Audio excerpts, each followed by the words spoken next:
pillow, feel like it's gonna be a bad day. Yeah, I'm tired of shit, and the coffee ain't hit yet, damn, ain't that great. I don't wanna go to work, cause my boss is a jerk, and I'm not even that paid. I need a change in my life, cause I don't feel alive, and there's nothing that makes me happy. Hold my beer for a minute, I'm about to quit my job, cash in for a ticket. I'm going on a trip and I don't plan to visit. I'm gonna stay there till I feel like I'm winning, and this is just the beginning. I need a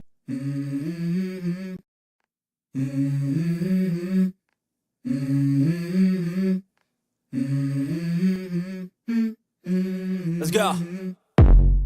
I wake up to a little bit of drool on my pillow, feel like it's gonna be a bad day.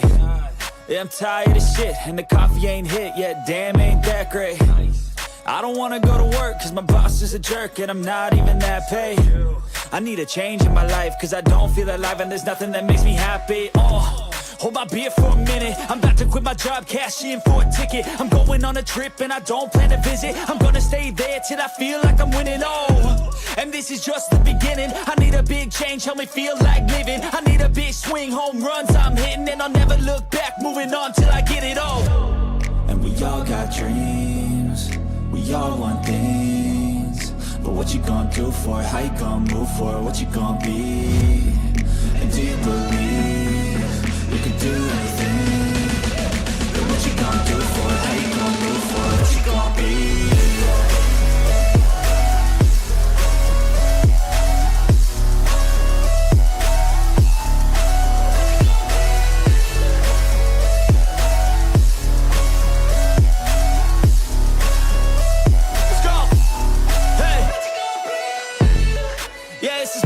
My strife, my right to fight, to die on.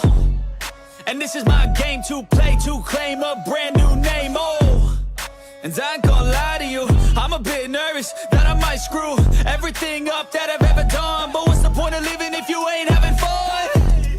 I guess I'll try this, try that, might miss, gotta find what I'm good at.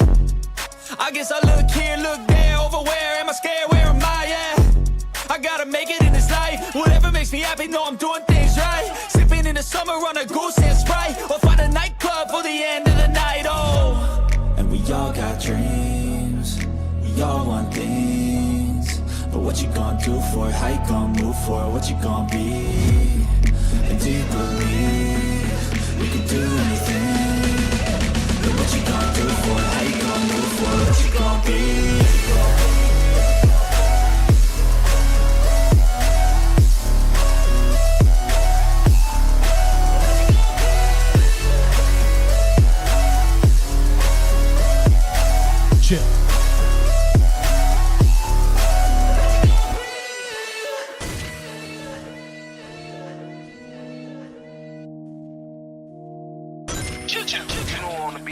Every time, no. I would like to personally welcome you to Man Hour After Dark. Say that thing. While I bring you the host, Mike, Buck, and Cone. You know who coming to the stage. Sports talk than what you about to hear right here. I second that. Go. You know that it's us when we talking about sports. Giving you facts on the field to the core. Tune in, we need the support. 1 hour too short, then listen some more. On all your stations, not dropping no music. Stripes like Adidas, but Nike just do it. Down 4 in the 4th, we go for the win. Michael 2 seconds, we taking it in. Buck, Mike, and Combs, you know what's going on. Man, now we're After Dark, no LA, we the big spark. No 4th and inches, won't cut short. Got the best talking, it's all sports. Buzzing more than buzz beaters. We coming live, all 3 speakers go.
Mike's thoughts. You know what makes football great? You want to know what makes football the greatest game in the world? It's not the lights. It's not about the fame. It's not even about the crowd noise. The truth is that any given Sunday, absolutely any team can win.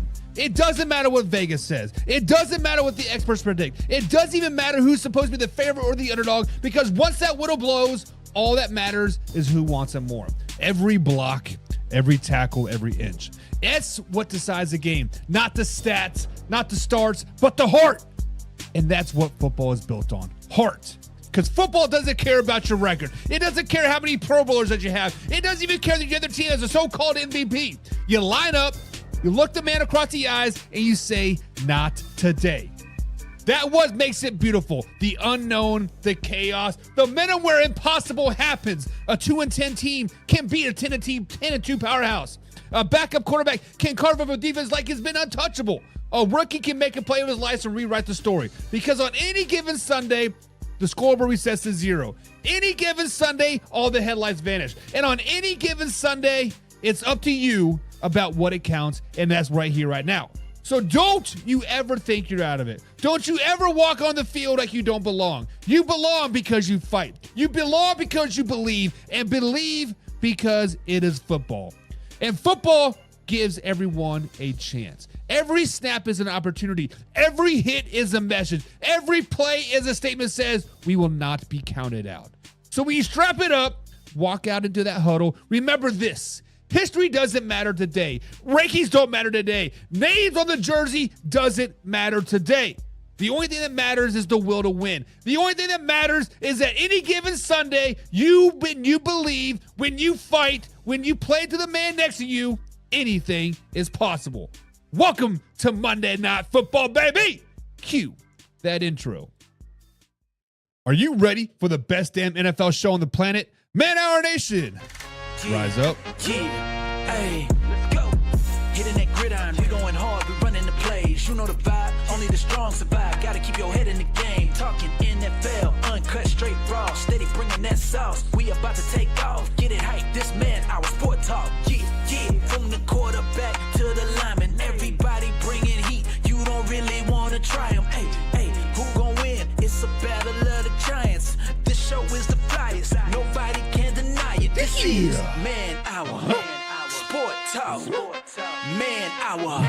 Sport Talk. What team you reppin'? We keep it interesting. Who caught another down? Who got that interception? This is Man Hour. Sport Talk. Man Hour. Sport Talk. What team you reppin'? We keep it interesting. Who caught another down? Who got that interception? Let's go. What is up, Man Hour Nation? Welcome to Man Hour NFL Talk, guys. Your go-to spot for live, raw, uncut NFL talk. I'm so glad you're rolling with us today. But before heading to today's action, guys, head over to manhourradio.com. That is where you get all your exclusive merchandise, the freshest of the freshest vlog, and everything happening with the Man Hour show. If you're rocking the Man Hour, guys, that is the spot to do it. Make sure you hit the like button, hit the share button, of course, hit the subscribe button as well, so you never miss a live, interactive show. That is the easiest way to stay plugged in with us. But if you want the full Man Hour experience, guys, become a Pigskin Pundit. That is our members-only community. You get free entry to weekly NFL pick'ems, giveaways, exclusive merchandise, and, of course, the bonus live stream that only the Pigskin Pundits get. So if you want that next-level access, join the squad today. Remember, guys, this is a live, interactive show, so drop your thoughts, your opinions, and your hottest and toxic comments down below. And I want to hear from you. I want to hear from you. I want to hear from you. However, guys, today, we are pre-recorded. Today we are pre-recorded because the Kansas City Chiefs are taking on the Jacksonville Jaguars. But that does not mean that we're not live. That does not mean that we are raw. And that does not mean that we are uncut, because we are live, raw, and uncut, baby. So, guys, I will be reading the comments along with you and watch the live show along with you as well. So be sure to interact, because I will be interacting with you guys as well. But, guys, we have to start off with the top of today's show, and we have to talk about the one and only Philadelphia Eagles. Guys, the Philadelphia Eagles once again proved exactly what I've been saying about them all season long. Philadelphia Eagles proved that they are a flawed football team pretending to be elite. This game was supposed to silence up everyone. This team was supposed to go out there and destroy the Denver Broncos. Matter of fact, they were up 14 points against the Denver Broncos. The defending champions had a chance to show that last year's collapse was just a fluke. But slow it down, baby. Saquon Barkley finally broke free, right? 47-yard touchdown catch, reels in a big play of the season. The Eagles had all the momentum. Nick Sirianni had a chance to put away the Broncos, and like clockwork, they folded like a $2 whore. Guys, the Philadelphia Eagles are arguably one of the most overrated, most overhyped teams in all of NFL football. They should be sitting at 2-2 right now. Hell, it wouldn't shock me one bit if they were 0-4 because the amount of cheating that goes on with the Philadelphia Eagles and the tush push. But slow it down, baby. Slow it down, baby. Right, guys? When we look at that game from last night, after Saquon Barkley's score, 4 drives, 1 first down. They had 4 drives and 1 first down. That's it. Bo Nix, a second-year quarterback who was averaging 3.2 yards per block drop back, went 12 for 13, 136 yards down the stretch. He carved up that vintage Eagles defense and led the Denver game to a game-winning field goal. And everybody in Philly wants to talk about the penalties. Please. False starts, holding, illegal shits. That's just not bad luck. That's bad football. That's bad coaching, and that's a team losing its composure when the heat gets turned up. So, guys, let's talk about the so-called elite offense of the Philadelphia Eagles as well. The Eagles completely abandoned the run in the second half. They ran the ball twice while holding a lead. Twice! You had Saquon freaking Barkley. You run the ball twice? Paluto, Nick Sirianni's offensive coordinator, had Hurts drop back 26 times. 26 times against the top-tier defense in the Denver Broncos. They put the entire game on Jalen Hurts' arm, and guess what? He got exposed. And let's not ignore this stat. The Philadelphia Eagles ranked 23rd in second-half rushing rate. Last season, they were 10th. Barkley hasn't had a single 20-yard run on 83 carries so far this season. Last year, he had 17 of them. The offense went from explosive to downright empty right now. And what about the old Jalen Hurts design runs? Gone. Completely gone. Completely stripped out. You take away one of the most dangerous parts of his game because you want to keep him healthy? Well, congratulations. You're keeping Jalen Hurts healthy, and you killed the offense while at it. This is the most experienced offense in NFL history. 10 returning starters, a quarterback who got paid, a running back who's supposed to be on the final piece of the puzzle, and right now, they look like a team without an identity. You can blame the refs. You can blame the flags. You can blame the timing. But at the end of the day, the Eagles are soft when it matters. They can't close out complete games. They can't put teams away, and they cannot finish. That's not championship football right now. That's a 4-1 team skating on thin ice. Guys, I told you this before the season started. This team is not built like the 2024 version of the Philadelphia Eagles that bulldozed everyone. This is a fragile team. This is an emotional team, mentally and physically. They got stars complaining about touches, a play caller afraid to run the ball, and a quarterback who looks lost against zone defenses. Hurts is 9 for 15 with 2 touchdowns versus man. But against zone, 4 for 23, 6 tacks. The blueprint is out. Teams are adjusting, and the Eagles are not. You cannot call yourself elite when you can't close games versus the Denver Broncos. You cannot call yourself a contender when you're sloppy, this undisciplined, and this predictable. Guys, the record of the Philadelphia Eagles is sitting at 4-1 right now. The record is a complete lie. This is not a top-tier team right now. They're overhyped, overpaid, and underperforming. Until they rediscover the running game and fix their discipline, this is just another pretender, a flawed pretender in the NFC. Guys, the Philadelphia Eagles might have another epic collapse just like last time they went to the Super Bowl. But what do you guys think? Are the Eagles still contenders in the NFC, or is this a start of another season collapse like we saw just a couple years ago? Guys, subscribe, hit the like button. Remember, we're live Monday through Thursday at 9 p.m. East Coast time right here at youtube.com/FirstLastManHour. Now, this is a live interactive show, so comment down below. I'm not going to discuss your comments today because it's not live. It's pre-recorded. My bad. But you guys know we'll be back tomorrow, Tuesday, live, raw, and uncut, because that's what we do, baby. But when we talk about the Philadelphia Eagles, man, it's time that we have real conversation about what's going on in Philly. I've been dogging the Philadelphia Eagles for the last couple weeks. I've seen the cracks. I've seen it. I call it out, and people are mad about it. because this is what we're seeing right now. This is not the Eagles football that we know last season. They had 45 pass attempts last night, 11 total rushes. 45 passes, 11 rushes. 6 carries by Saquon Barkley, your MVP running back, and he finishes with 30 yards? That's it? Guys, you tell me, does that sound like Philadelphia Eagles football right there? Does that sound like a team that used to beat you down in the trenches, control the clock, and dominate the fourth quarter with no run game? Nah, guys, the Philadelphia Eagles have completely lost their identity. The Philadelphia Eagles are a complete sinking ship. The Philadelphia Eagles are treading water, and they have one leg. Let's go back to Sunday. The Philadelphia Eagles had the Broncos beat. They were up 2 touchdowns. 2 touchdowns. Saquon Barkley just ripped off a 47-yard touchdown catch, finally showing a glimpse of that explosive playmaker ability that they brought him to be. Everything was clicking. But instead of pounding the rock to chew the clock or breaking down the Denver Broncos' will, they got cute. They started throwing the ball all over the place. 45 times to be exact.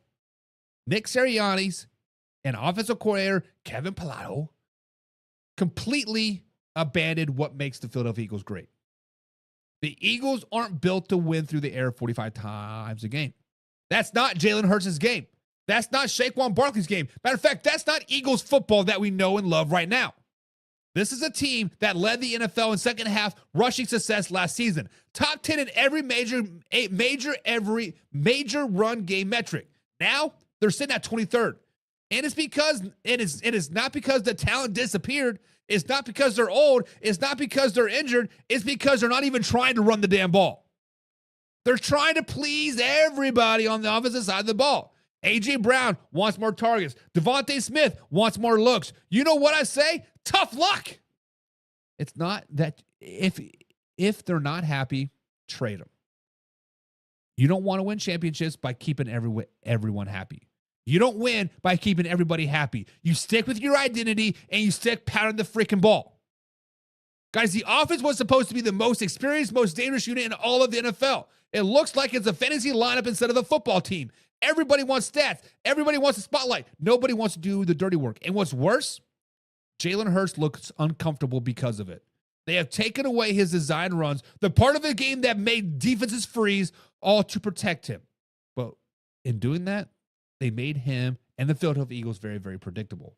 The RPO threat, gone. The power runs and quarterback counters that opens up the lanes for Barkley, gone. And when Hurts becomes a stationary pocket quarterback, this offense becomes average real quick. Jalen Hurts becomes average real quick. The Philadelphia Eagles become below average real quick. So how do you guys think that the Philadelphia Eagles can get right? How do you think the Philadelphia Eagles can get back on track and win a back-to-back championships? Go back to who you are. It's simple as that. Start running the ball. Get back to that physical downhill identity. Saquon Barkley needs 20 carries a game, not 6. Jalen Hurts needs to be part of the running game, not throwing the ball 45 times. You got the offensive line, you got the weapons, you got the quarterback. That none of it matters if you keep pretending to be something that you're not. An offensive coordinator, stop trying to be a therapist in the wide receiver room. Stop calling plays to make everybody happy. Call plays that win football games. The fans don't care who gets the ball. They care about wins. The 2024 Philadelphia Eagles were bullies. They broke your will by the fourth quarter. The 2025 Philadelphia Eagles, they look like a finesse team trying to win a track meet. That's not Philly football. That's a disaster waiting to happen. That is an epic collapse waiting to happen. If the Eagles want to save this season, they need to stop pretending that they're something they're not. Run the ball. Reestablish that physical identity. And if that means A.J. Brown or Devontae Smith don't like them, send it back him. This team needs discipline, not drama. Because right now, it looks like less of a Super Bowl contender and more like a group of stars fighting for the spotlight.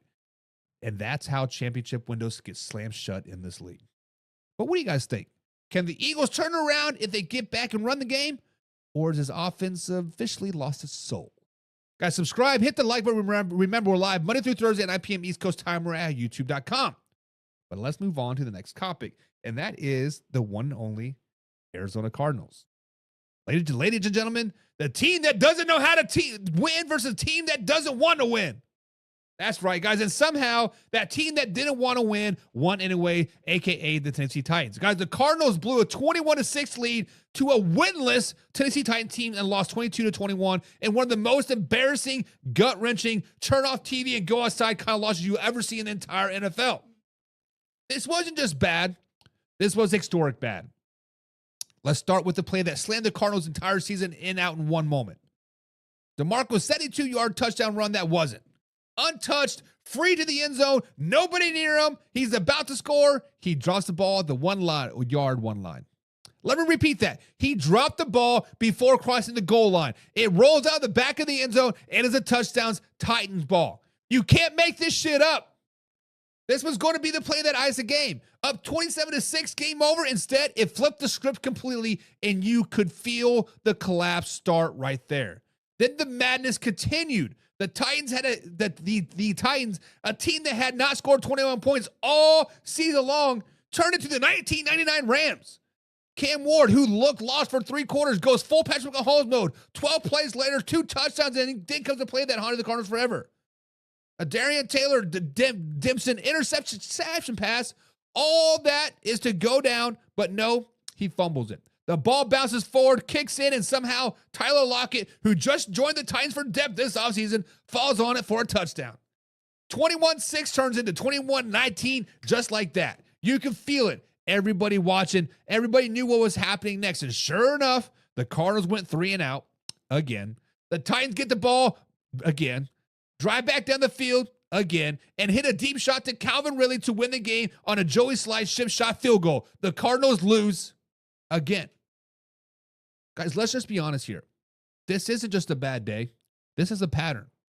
This is a team that somehow has blown winnable games 3 times this season. Against the 49ers, they were 1 completion away from victory formation, lost. Against the Seahawks, they fought back late and lost. And now against the Tennessee Titans, the worst team in football, they completely collapsed. This isn't bad luck anymore. This is a cultural problem. The Cardinals don't know how to close out games.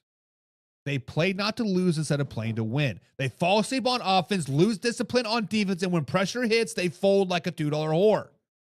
You can't be a playoff team or even a 500 team if you can't finish, period. Guys, let's look at Kyler Murray. Early on, he was solid. 3 touchdowns in the first half. Then, the offense flatlined. The Cardinals had 27 total yards in the second quarter. They couldn't even get a first down when it mattered. And outside that, DeMarco run, which didn't even count, they had 28 total yards the entire second half. That's embarrassing.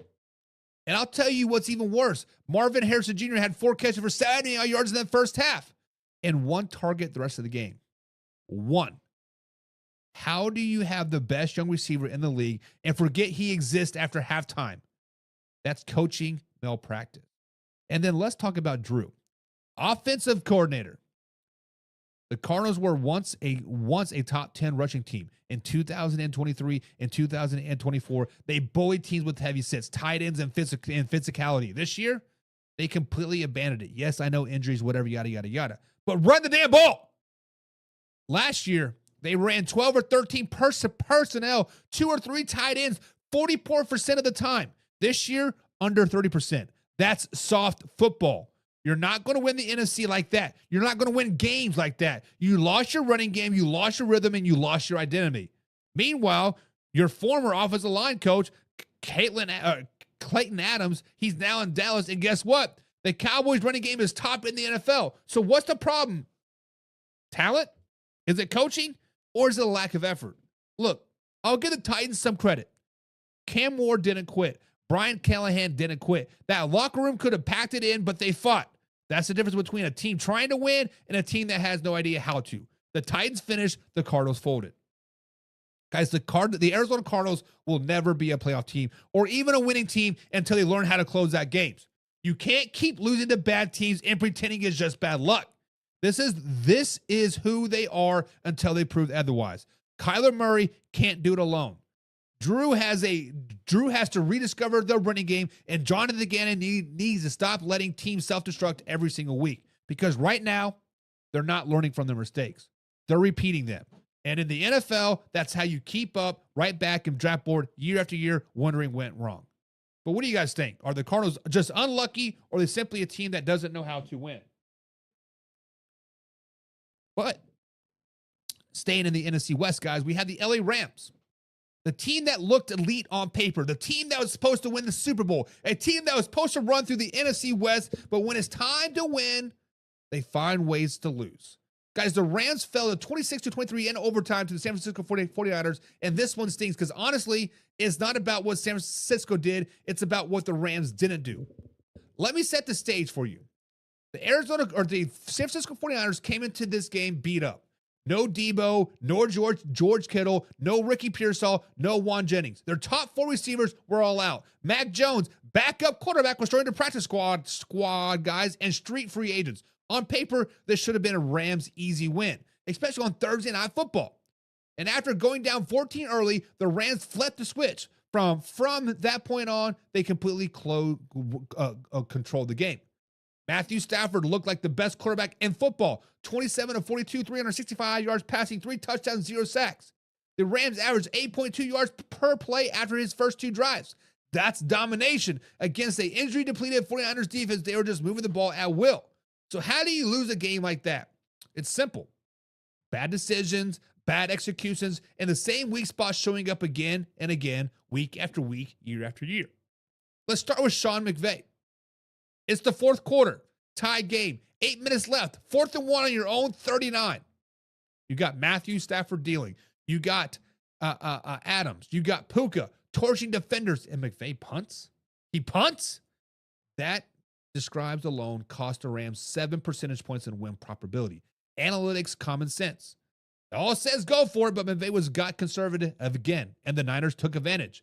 Mac Jones, who would look like a backup most of the night, drives the length of the field, kills 5 minutes, and sets up the 59-yard field goal to take the lead. That's playing scared football. That's coaching not to lose. And in this league, that always comes back to bite you. And then came the dagger. Kyron Williams, down 3, under 2 minutes left. The Rams drive all the way inside the 5-yard line. You can feel this game's about to swing back to LA. And what happens? Williams fumbles at the 2. That's his 10th fumble since 2023, second most in the NFL. And Sean McVay, he just shrugs it off. Williams is right back out there the next series. The same back, same problem. Meanwhile, rookie Blake Crum fumbles once in the first half and doesn't touch the ball again. That's not accountability. That's favoritism. And then you go into overtime. 4th and 1 from the 11. Sean McVay goes for it, and I actually like the call, but the play call was terrible. They run duo right into the heart of the 49ers defense behind a backup right tackle, predictable, no motion, no creativity, no trust in your quarterback. Matthew Stafford was cooking, and you take the ball out of his hands in overtime with the game on the line. Come on, Sean. You pay him to win those moments. Let the quarterback do his job. But let's not act like it's just one call. This loss exposes the Rams' 2 biggest flaws: special teams and cornerback play. Joshua Carty's stat line is brutal. Missed field goals, blocked extra point, short overtime kick that landed that handed the San Francisco 49ers field position at their own 40. That's 4 blocked kicks in 5 games. That's historically bad. And then there's a secondary. Emmanuel Forbes Jr., Williams, Quentin Lake, they were getting cooked all night long. Kendrick Bourne, who wasn't even on the roster 6 weeks ago, torched him. 10 catches, 142 yards. You can't give up those numbers to practice squad receivers and call yourself contenders. The Rams whiffed on 17% of their tackles in this game as well. That's the 5th highest missed tackle rate in this league so far this season. That's soft football. That's the difference between winning and losing. And here's the thing. The Rams are good, guys. Matthew Stafford is balling. Puka looks like himself. Devontae Adams is a monster. But when it matters most, this team beats itself. Conservative play calling, costly turnovers, poor special teams, weak secondary. You can't win like that in the NFC. And then when it comes to teams like Detroit, Dallas, Green Bay, they're all willing to punch you in the mouth. Guys, the Rams can't hang with anybody in the NFL, including the 49ers. But until they clean up the mistakes, they will never finish a job. Sean McVay needs to stop coaching scared. Kyron Williams needs to protect the ball. And the defense Needs to start tackling somebody because right now this team was a team with championship talent and losing habits. But what do you guys think?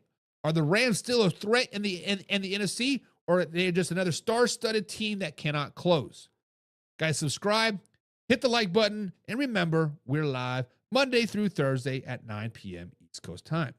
But now it's time for the thing called Buy or Sell.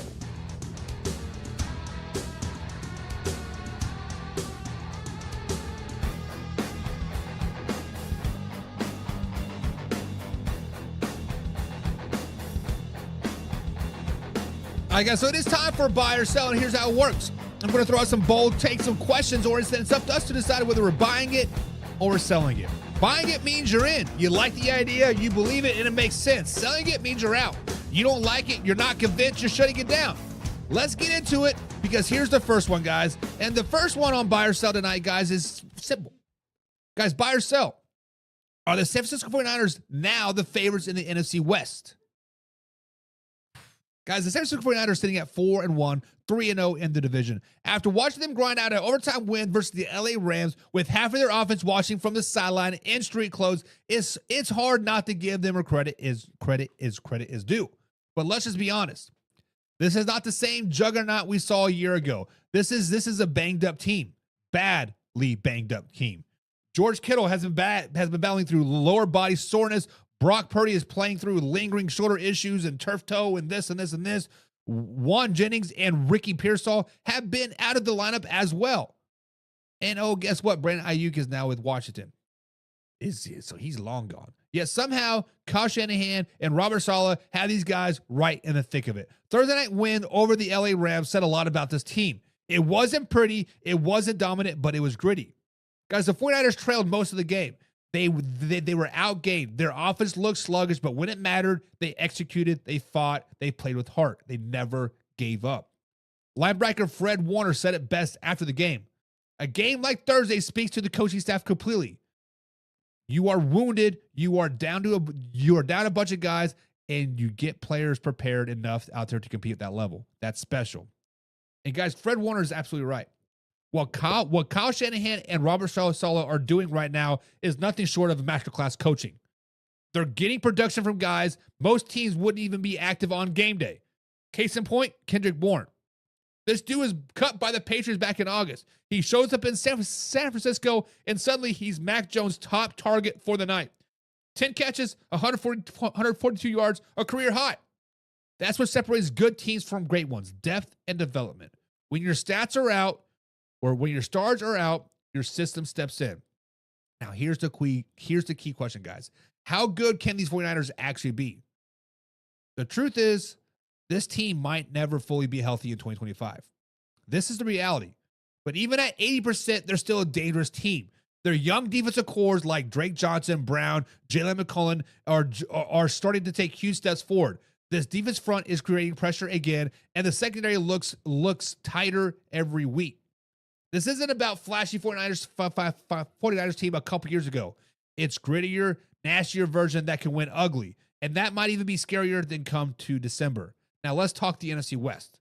The Seahawks, to be honest, guys, they are inconsistent. The Rams can't finish, and the Cardinals, well, they're allergic to winning. The Niners, they're the only team in that division that knows how to win the hard way. They're 4-1 overall, 3-0 in the division. That marks a battle-tested group. They're not blowing teams out anymore, but they're surviving the injuries. They're adjusting weekly, and they're finding new heroes each and every game. Guys, I am buying the San Francisco 49ers now as the NFC West favorites. Not because they're the most talented team right now, because they're not. Because they're the most resilient team. They've already beaten the Rams, Cardinals, and Seahawks. They've done it while missing half of their starters, and they're still finding ways to find ways to win in the fourth quarter. That's championship DNA. If they get just a little bit healthier, if Kittle or Purdy stays upright and these young defenders keep ascending, this team is going to go right in the thick of it come January. So yes, I am buying the 49ers as NFC West favorites. But if they want to make a real Super Bowl push, they need to get healthy, and they need to stay healthy and rediscover that offensive rhythm Shanahan's teams are known for. But what do you guys think? Are the 49ers still the team to beat in the NFC West, or do the Rams, Seahawks, or potentially the Cardinals have something to say about it. Subscribe, hit the like button, guys. Remember, we're live Monday through Thursday at 9 p.m. East Coast time right here at youtube.com/manhour. Now, this is a live, raw, uncut NFL show, so be sure to discuss your thoughts in the comments down below. But all right, man, hour later, let's talk about what everybody's talking about after Sunday Night Football. That is the New England Patriots. Put some respect on their name, guys, but buy or sell.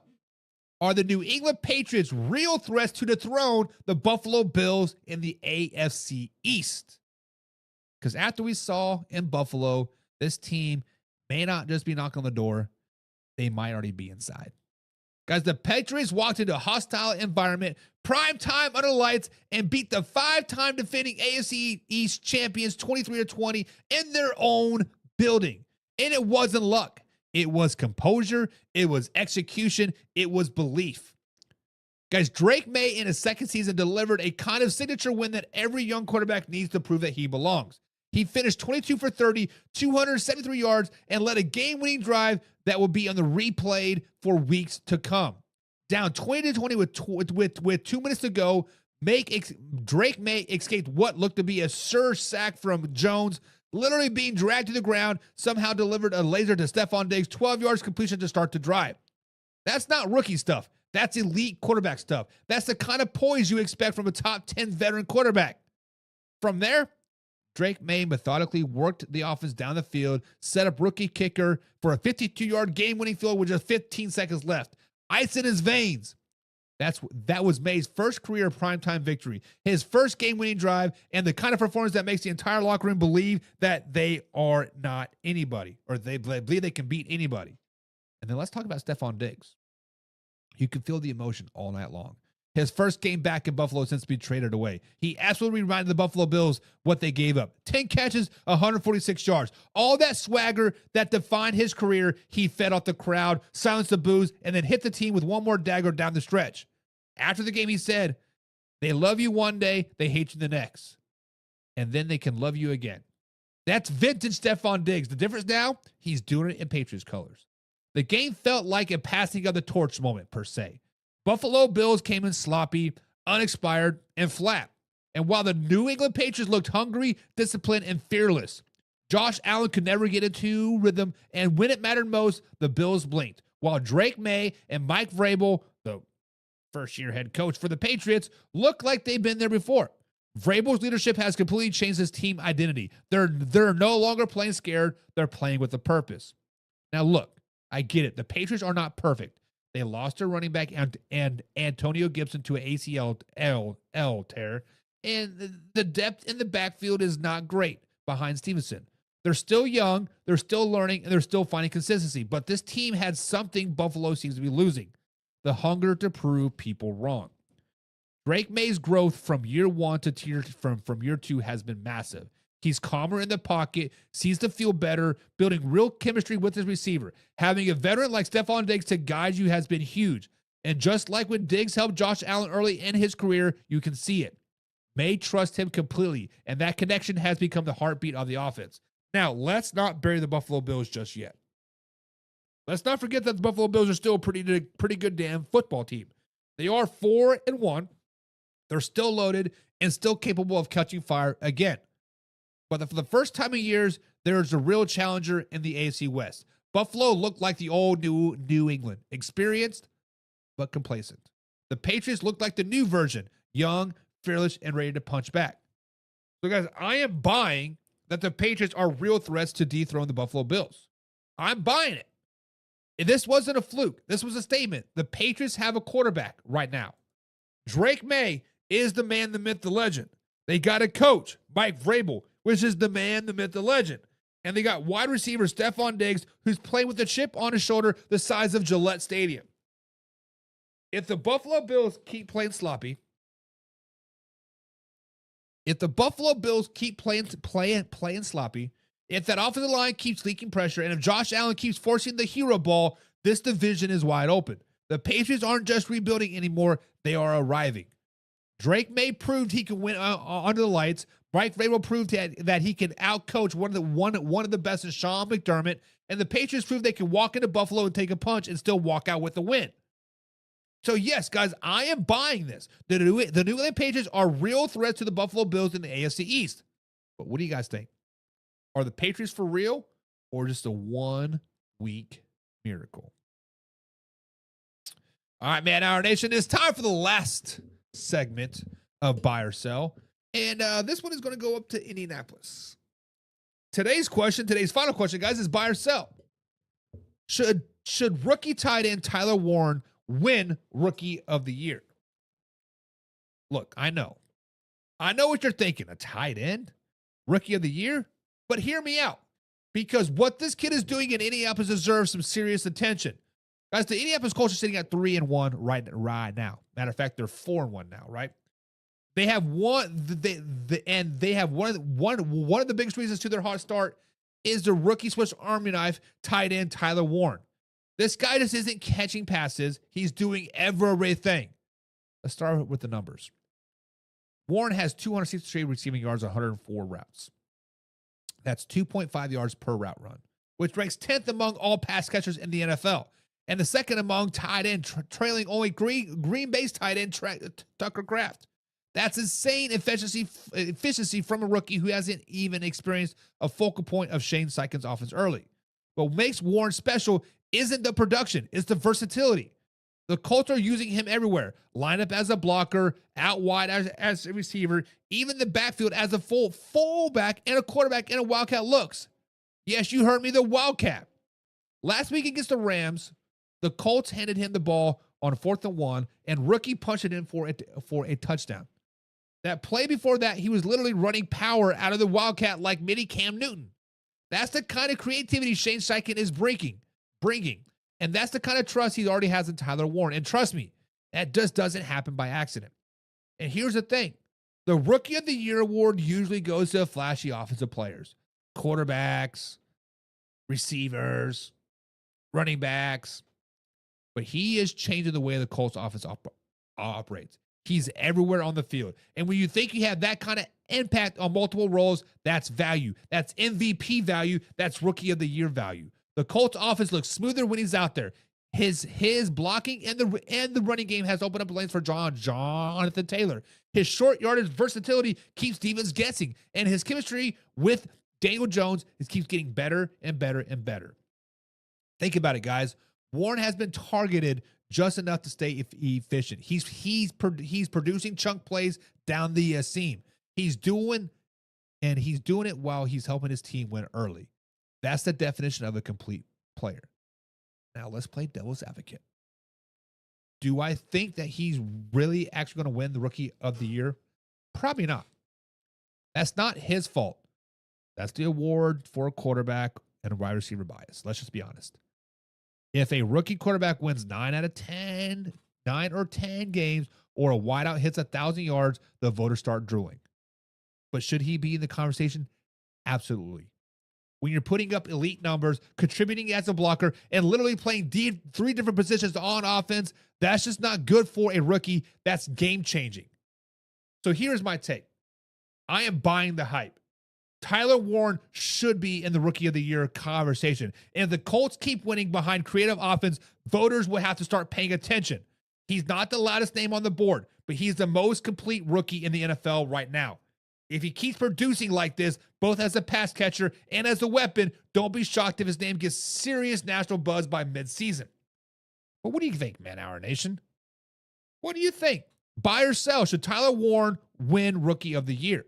Drop your thoughts, drop your comments, drop your opinions down below. Remember, guys, hit the subscribe button, hit the like button, and share it with a couple of friends as well, because we're live Monday through Thursday at 9 p.m. East Coast time.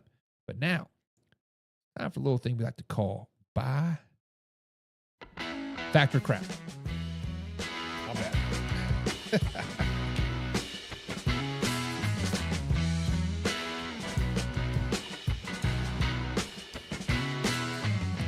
All right, folks, so the show is just wrapping up, but it's not quite over just yet. It's time to wrap things up with our favorite closer, a little thing we call Fact or Crap. And here's how it works. I'm going to throw out some so-called facts making around the NFL world, and it's us up together. We're going to figure it out. If it's a real deal, or if it's nothing but a whole lot of garbage. We're cutting through the noise, breaking down the hype, and deciding worth the buying into. If it's a fact, we're calling it out. If it's crap, we're burying it. So, guys, buckle up, grab your snacks, and lock in because it's time to get real.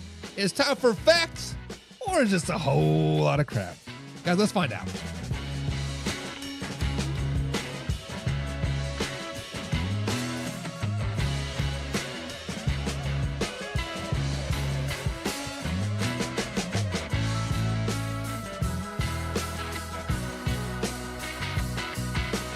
Alrighty, man, our nation. So it is time for Fact or Crap, and this one's going to get sting for the Ravens fans out there. Sorry, Ravens fans, but we got to talk about it. So, guys, Fact or Crap. The Baltimore Ravens need to fire and move on from John Harbaugh right now. Guys, let's be real. The Ravens aren't just losing football games right now. They are unraveling. And it's happening under the same coach who's been calling the shots for nearly 2 decades. Baltimore Ravens just got humiliated at home by the Houston Texans, 44-10. That's the worst defensive performance at M&T Bank Stadium in 18 years underneath Harbaugh. Let that sink in. The same franchise known for Ray Lewis, Ed Reed, and the defensive pride just gave up 5 touchdowns to a Texas team that hadn't even scored 7 total on the season before Sunday. This is rock bottom. Harbaugh came out after the game and said, "We're sticking with our defensive coordinator, Zach Orr." Sticking with them after giving up 177 points in 5 games, the most of Ravens history over a 5-game stretch. That's not loyalty. That's strictly just stubbornness at this point. This defense has completely lost its defense of identity. They can't tackle. They can't pressure. They can't stop anybody. Zach's Orr defense is ranked near the bottom in points allowed, third down, and red zone efficiency. Yet Harbaugh refuses to even consider a change. That's the same kind of thinking that gets veteran coaches fired. Not because they forgot how to coach, because they refuse to evolve. Now, I get it. Harbaugh's a legend in Baltimore. He brought the city a Super Bowl. He is one of the longest tenured coaches in the NFL. And here's one thing. The NFL is what have you done for me lately business. And lately, it's been a disaster. The Ravens are 1-4. The second time that has happened in franchise history. They've been blown out multiple times already. Their locker room is frustrated, and the excuses are piling up. Yeah, I get it. The injuries are real. Lamar Jackson is out with the hamstring.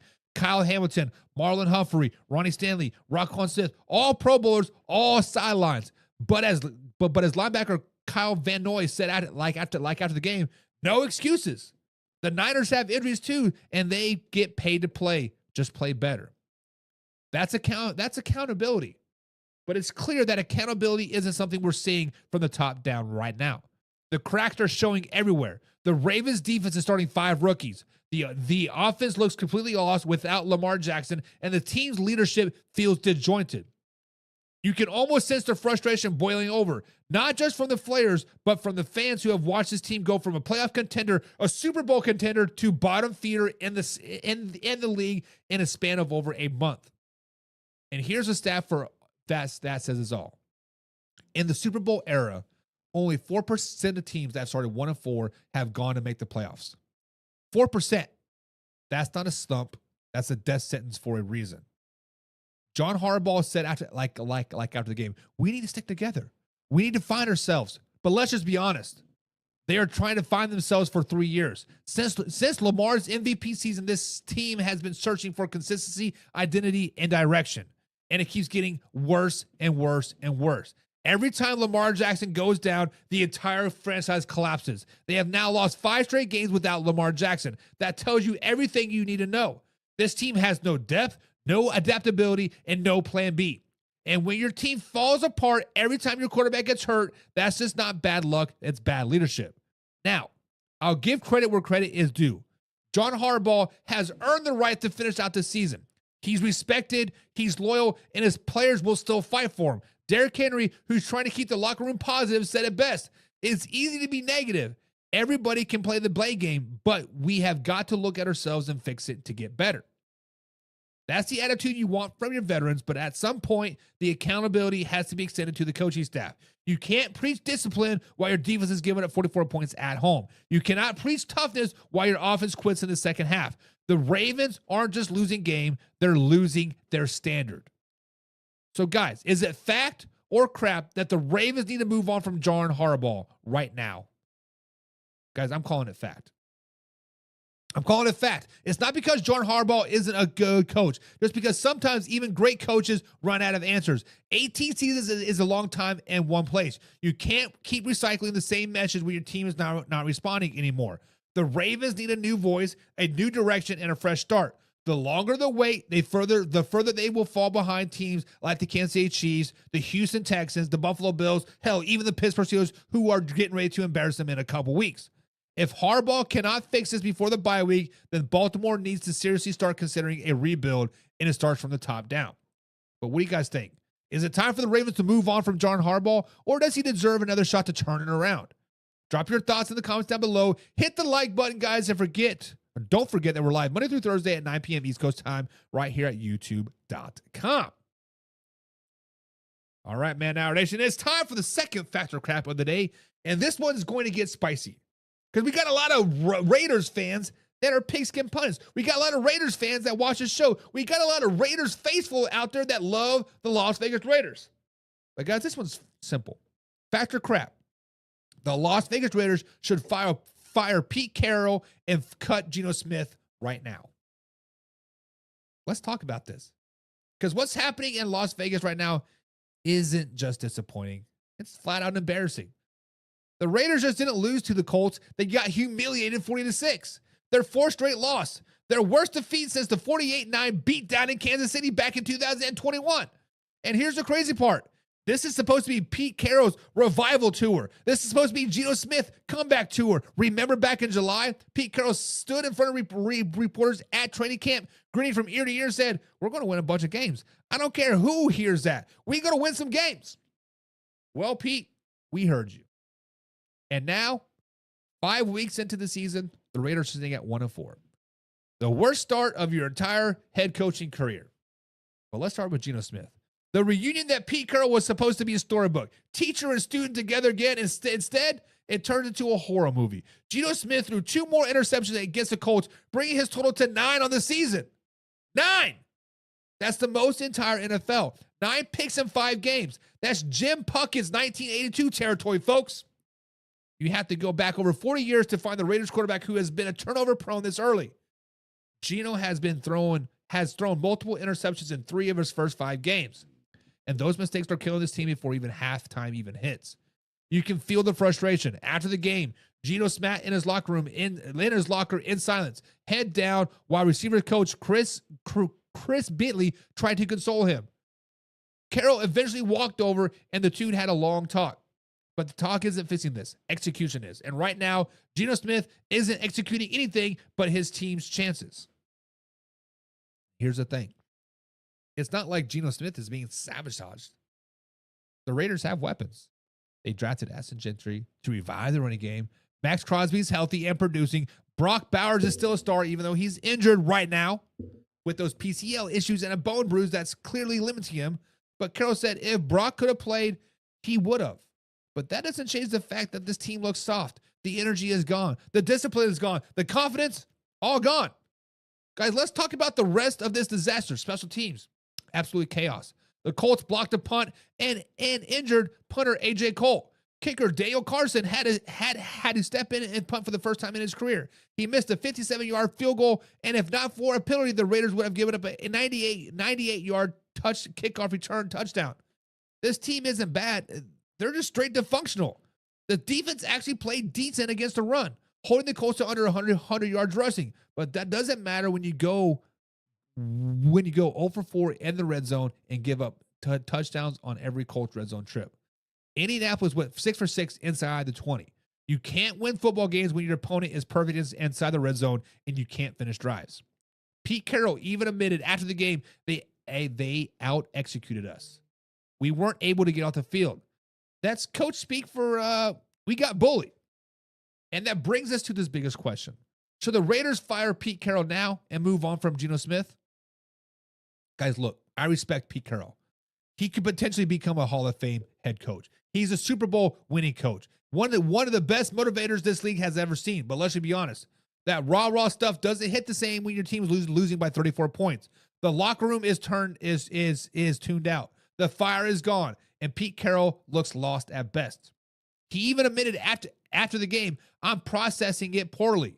You can see it on his face. The smile is gone. The confidence is gone. The swagger is gone. The NFL doesn't wait for you to figure out. And if we're being honest, it doesn't look like Pete Carroll will figure out anytime soon. As for Geno Smith, it's time. Enough is enough. He's a great story. He's a great comeback guy, but he's not the future for this team. Carroll said he is considering benching him for Kenny Pickett late in the game, but decided to get more reps in for his starters. That's nonsense talk.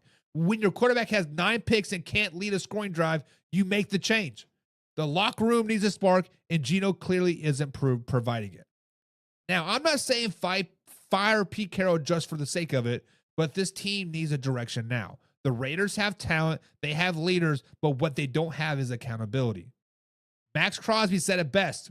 Yeah, we didn't do anything good. When your defensive captain can't name one positive from a full 60 minutes, that's a reflection of the coaching. So, factor crap. Should the Raiders fire Pete Carroll now and cut Geno Smith? Guys, I'm calling it fact. Carroll's culture isn't connecting. Geno's magic is gone, and the team looks lifeless. It's time for the Raiders to stop living in the past and start building for the future. Let Kenny Pickett take over, give Gentry the backfield, and get your young guys real experience to start resetting this thing before it's too late. If the Raiders wait too long, they'll waste another season, another locker room, another year of Max Crosby's prime. But what do you guys think? Should the Raiders pull the plug now, or does Pete Carroll deserve more time to fix it? Drop your thoughts in the comments down below. What's up, buddy? What? Yep, sure. Come here.